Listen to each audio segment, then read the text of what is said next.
to the weekly grab bag for the week of the 16th of July 2023. This week has had a few different things come in, including a crowdfunder that I randomly decided to support for a small amount. So let's just go through things a little bit. Yes, didn't read the book. Well, a lot of those books I haven't had time to really dig into at this point. It's been a weird week, a little bit busy on different things.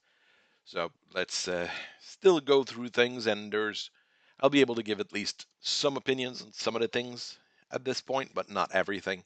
First thing first, Hawkgirl first and only. I am not going to continue buying this particular series. The first issue has turned me off of it completely. I was expecting, soaring into the future to actually be, something a little bit hopeful and happy and joyful.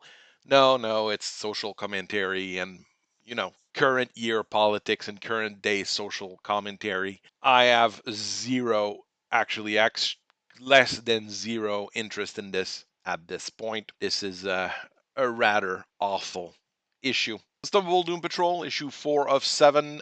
My local comic book shop put it aside for me for some reason. I think they changed the person who takes care of the comic orders. She hasn't looked at the whole thing and followed up on everything yet. She put that one aside for me. I got it. I mean, it's the cover for this one is really, really awesome overall. Unfortunately, it has nothing to do with what's in the actual comic, which we've already reviewed. So I've read it and bagged it and put it in the box. Tales of the Titans, issue 1, came out this week. This is more of a retro Teen Titans kind of story, less of a modern take to it. It's not the Teen Titans Go team, which my son told me, so he wasn't too happy about it because he likes the interaction with the traditional Titans. Let's say we'll go with that. But it's mainly the standard team. So Nightwing, Wonder Girl, Starfire, Beast Boy, Raven. So a fairly decent standard team. I haven't had time to read that book. My son did, and he wasn't hugely keen on it. I'll have to read it to see if it's just his apprehensions due to the team being different, or just him not liking it for better reasons. Magazine Spirou 4443 came in. That's the 7th of June issue, so we're almost caught up. We're only, a month and a half behind.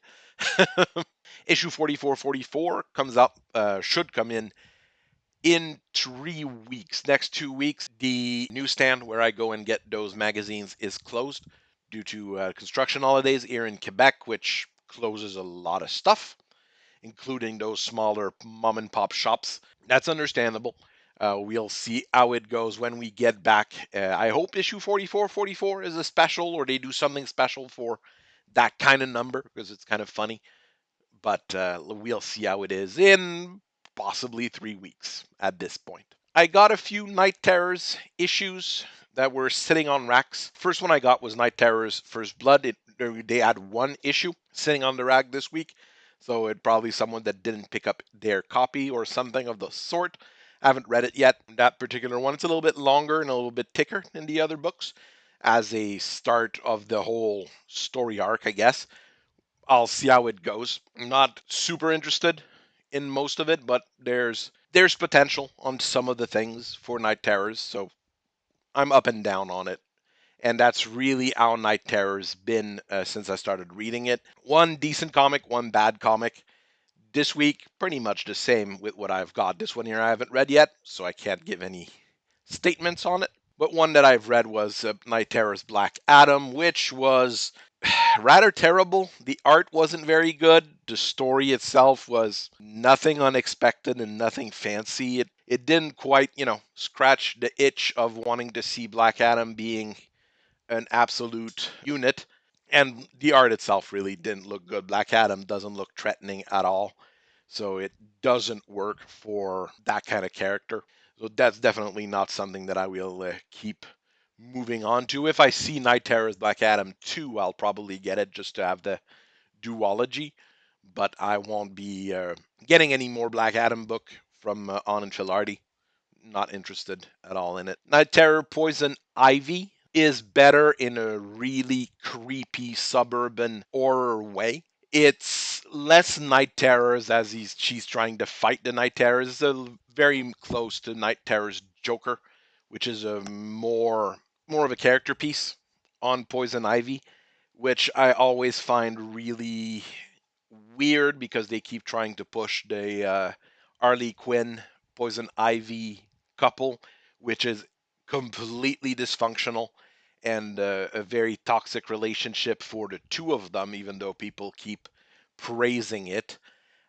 This is definitely not a good thing for either of those characters. It's not a terrible book, and it's got that really creepy American Gothic kind of element to it in the 1950s. So it's much better than the Black Adam one, but not a fantastic issue either. Once again, if I can get issue 2, I will get issue 2. Just I have the two of them. I have the full little story. As far as indie comics goes, I got the Mythicals off of I think Fund My Comics. In this case, it was $8 or so for the digital copy, which is what I got because shipping is ridiculously expensive for a single 24, 26 page issue. Not really worth it. Overall, it's an introductory issue. It's a little bit weird, modern horror kind of a story. We'll review it this week. I wanted to talk about the new Blue Beetle ad that we see at the back of a lot of the DC comics. It's a much, much better ad than the Blue Scarab that we've had before. Much more dynamic, much more attractive. This would probably drive people to go and see it, while the Blue Scarab one was probably, just there. As such, this is what I would expect them to put on posters going forward, but I am pretty sure it's not going to help the Blue Beetle series and movie, which will hit a huge 17 million in opening weekend. If everything in the stars are right, this is going to be a catastrophe for DC. Plans for this week: I will likely be on a stream on Saturday evening. I can't tell when or where. I've usually got people inviting me for Saturday evening streams. I'll do it. Tuesday, I will drop the Medical Issues 1 review and analysis. There's a bit of stuff to talk about that comic. It's not in the same range as some of the other comics we've seen in the indie sphere. Friday, we should be doing our monthly Talk About Covers video. I've just looked at the calendar and noticed that I don't have much more time to do it. I might still be able to squeeze in another video if possible, but I mean, those videos do take me a significant amount of time to run. So we do have to be careful about it because I don't want to rush things and end up with lower quality products. So I thank you very much for listening to me for this week's grab bag. I hope you have a very nice rest of your day. Keep on reading comics, keep on enjoying them. I'll keep analyzing them, and I'll see you guys later.